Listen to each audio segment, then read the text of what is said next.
nimeona baadhi ya wachezaji wakihusishwa na Simba kutoka Afrika Kusini, lakini pia kwa ushawishi wa kocha Steve Barker. Inawezekana kuna namna ambavyo Afrika Kusini na Tanzania zamani haikuwa hivyo. Yaani kumpata mchezaji aliyetoka Afrika Kusini kuja hapa ilikuwa ni ngumu mno, lakini kwa sasa ni kama imekuwa daraja, imekuwa njia. Nakumbuka mara ya mwisho kabla ya hawa akina Neo Maema, akina Rushain, mtu ambaye alitokea Afrika Kusini akawahi kucheza hapa, nafikiri aliwahi kupita Dube, aliwahi kucheza Afrika Kusini kabla ya kwenda Azam, lakini pia Bernard Molson kama unakumbuka aliwahi kucheza Afrika Kusini, alitoka mambo yakawa sio mazuri kwa upande wake. Kuna nini hapa katikati? Zamani walikuwa ni wachezaji wachache kutoka Afrika Kusini kuja kucheza Tanzania, kwa sababu Afrika Kusini kwanza wanajiamini na walichonacho, kwamba wana uwezo wa kumsajili nyota kutoka Amerika ya Kusini, Amerika ya Kaskazini, kutoka Brazil, yani sio kutoka Ureno. Yani wanajiamini kwamba wana ubavu wa kushindana na kumleta mchezaji ambao wanamhitaji yeye. Kwa sasa tunazungumzia kuangalia kwenye kikosi cha Mamelodi, utakuta wa Brazil ni wengi, wa Colombia ni wengi, Wareno ni wengi, wa Chile ni wengi, kwa sababu wanajiamini kwamba wana uwezo kufanya hivyo. Kwa nini walikuwa hawaji Tanzania mara kwa mara? Ni kwa sababu ligi yetu kama nakumbuka kidogo haikuwa na ushindani huo kwenye soko, kwa maana kwenye labda usajili wa wachezaji ilikuwa haijapanda sana kivile. Lakini kwa sasa nazungumzia tumeinvest ndani ya misimu 7 kama sio 8, kuna wadhamini wapya wamewekeza, vilabu pia vimebadilika kimfumo, vinajiendesha kidigitali zaidi, mabadiliko pia ya vilabu kutoka kwenye kuendeshwa kisasa, kutoka kuendeshwa kizamani kuja kuendeshwa kisasa zaidi. Yanga wapo kwenye mabadiliko, transformation. Simba wapo kwenye mabadiliko. Angalia Azam pia na wao wanakuja pia sio mbaya. Singida pia wanakuja. Kwa hiyo ligi yetu ni kama imeanza kukua kutokana na watu wameanza kuinvest, lakini mabadiliko ya kiteknolojia. Azam amekuwa ana play part kubwa sana. Anaonyesha ligi yetu kwa ubora mzuri kabisa, lakini pia amekuwa hajaishia kwenye kuonyesha, ameinvest pia kudhamini kwenye ligi yetu ya Tanzania. NBC ameingia pale na baadhi ya wadhamini wengine pia wanawekeza, lakini nguvu kubwa inasababishwa na vilabu, kwamba vilabu vyetu kwa sasa Afrika vimeanza kutengeneza ule uaminifu kwamba nikiwekeza Yanga nitapata hiki, nitatangazwa zaidi. Yanga ana kila 100% mwishoni mwa msimu kucheza ligi ya mabingwa barani Afrika. Simba na 100% hiyo, kwamba yeye msimu kimalizika anajua kwamba anaenda kucheza ligi ya mabingwa barani Afrika. Imeshindikana atacheza shirikisho mara chache sana. Yanga pia vile vile, Azam vile vile. Kwa hiyo ilikuwa ni ngumu kumuona mchezaji kutoka Afrika Kusini kuja Tanzania kwenye misimu ya nyuma, kwa sababu ya hilo, kwamba tulikuwa tujakuwa sana kwamba kuta Yanga anamsajili mchezaji analipwa milioni 50 mpaka milioni 100 kama ni kitu cha ajabu. Kitu cha ajabu. Lakini ukienda Azam wana Faisal ndo nafikiri analipwa ile kubwa sana, ipo kwenye milioni kama 100 kama sio 100 ngapi. Nenda Yanga utakuta kina Pacome Zouzoua, utakuta wakina Aziziki ambaye aliondoka anatajwa pia kurudi Yanga. Kwa hiyo kwa sasa yani timu zinajua zina msuri, zinaanza kwenda pale Afrika Kusini, tena Mamelodi zikapisha odi zikachukua mchezaji akasajiliwa kwenda Orlando kuchukua mchezaji kuja Tanzania.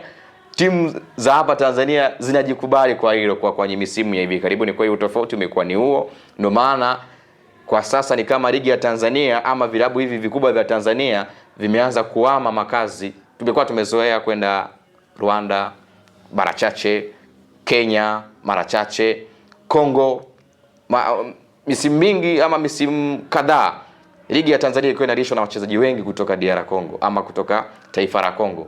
Utakuta Yanga wapo wachezaji kutoka Kongo kama 7. Mfano kwa sasa pitia ligi ya Tanzania watafute wachezaji ambao ni raia wa Kongo, utawakuta wengi sana. Nenda Azam utawakuta wengi sana.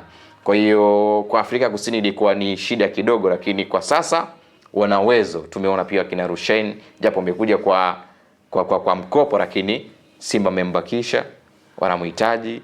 Angalia pia Neo Maema ametoka Afrika Kusini tena Mamelodi. Amekuja Simba, ameanza, amecheza na ikaipatia Simba mafanikio. FA, kombe la FA sio kombe dogo, kombe kubwa. Kombe la Muungano sio kombe dogo sana. Kacheza ligi ya mabingwa, japo hawakusonga mbali zaidi, lakini kuna kitu kimeongezeka. Na wanatajwa pia nyota wengine kuhitajika kutoka Afrika Kusini. Wanatajwa Simba, wanatajwa Yanga, wanatajwa Azam na vitu vingine kama hivyo. Tumeona makocha mpaka sasa ndani ya misimu 5 hivi wamepita makocha wasiopungua 5 kama sio 4 kwenye ligi yetu ya Tanzania kutoka Afrika Kusini. Kuanzia kwa Fadlu Davis, kuja kwa Romain Folz, kuja kwa Steve Barker, na huyu wa Yanga ambaye anatajwa na tayari ameshatangazwa anatoka Afrika Kusini. Makocha 3. Zamani ilikuwa haiko hivyo. Kwa hiyo nafikiri mabadiliko makubwa ni hayo. Ndicho ambacho kinaendelea. Wapo nyota pia ambao wanatajwa kutoka Afrika Kusini kwenye vilabu kama Stellenbosch, lakini pia klabu kama Sekhukhune United, wakihusishwa pia kujiunga hapa Tanzania kwenye vilabu mbalimbali ikiwemo Simba, Yanga, lakini pia na Azam.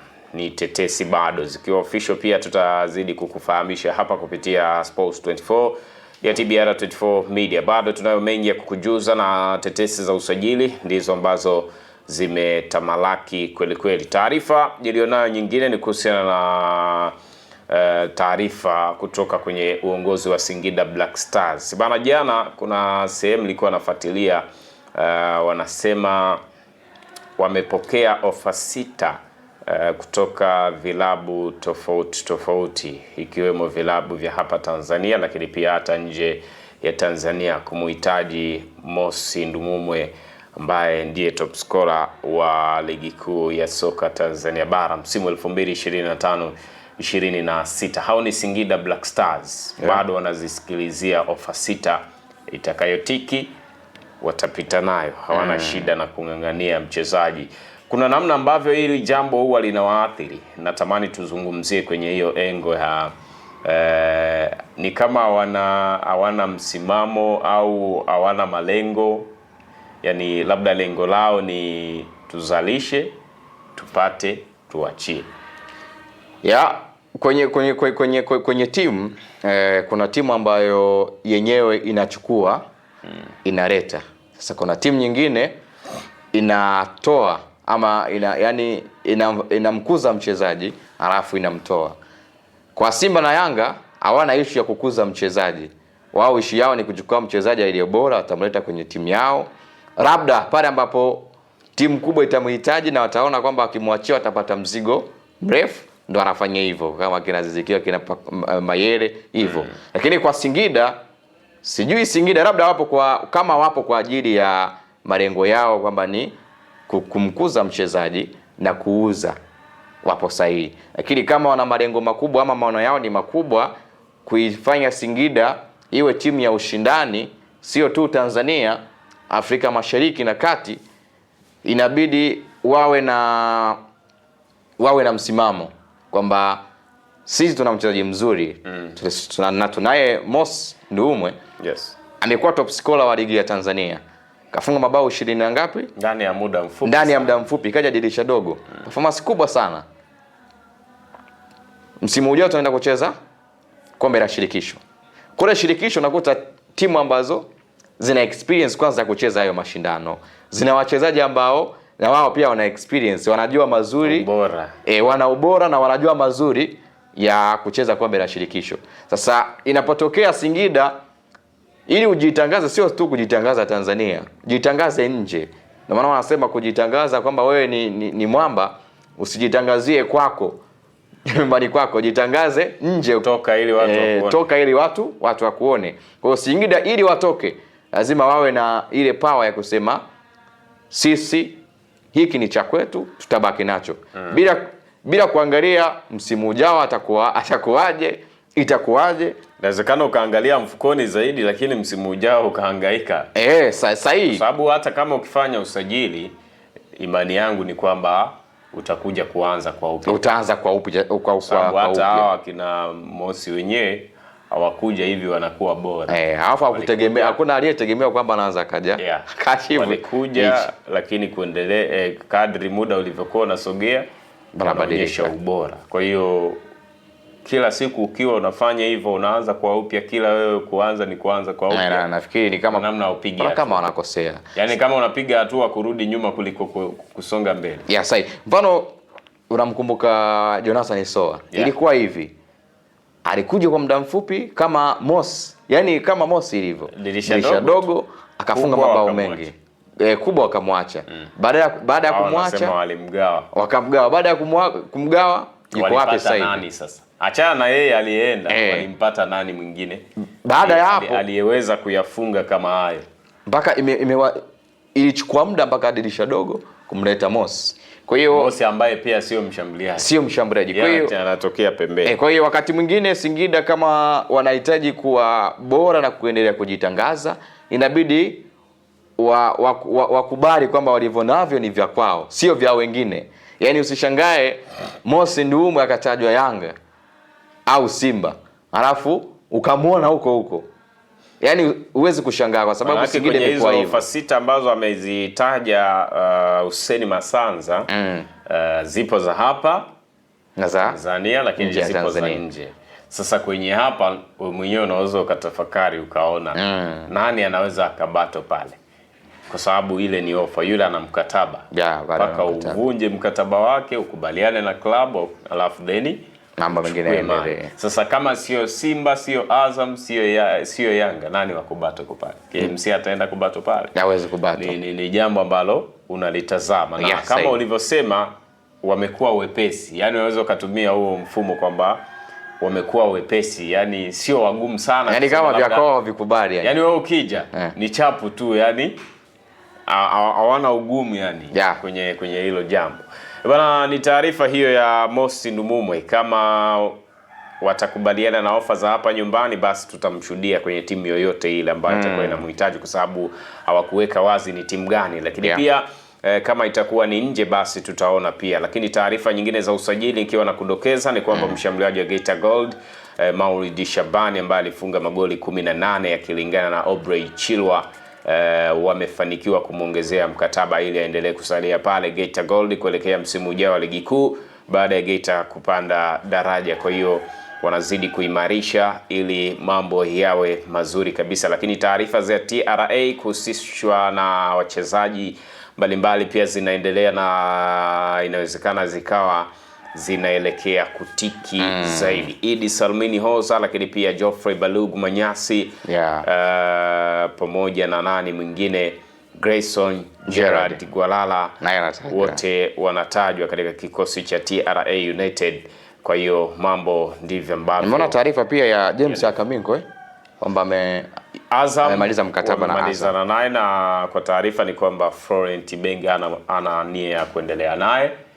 Kwa hiyo ni free agent. Kama atabakia hapa Tanzania tutajua, lakini pia kama ataondoka pia tutajua. Lakini mchezaji kama Akaminko anafikia kuwa free, kwanza wakala wake anatakiwa tafakari, lakini pia yeye mwenyewe pia anatakiwa wakati mwingine ajiongeze, kwa sababu nilianza kuliona hilo baada ya Florent Ibenge kuja pale Azam. Ni mtu ambaye yakuwa akimpa kipaumbele. Walipewa kipaumbele akina Yahya Said, akina Himidi Mao Mkami, Kanuti na dirisha kubwa ambapo Akaminko ana misimu takriban miwili. Sasa inasema kwenye klabu ya Azam. Sadio Kanuti alikuja kwa dirisha kubwa. Akaitangaza kwenye tamasha la Azam.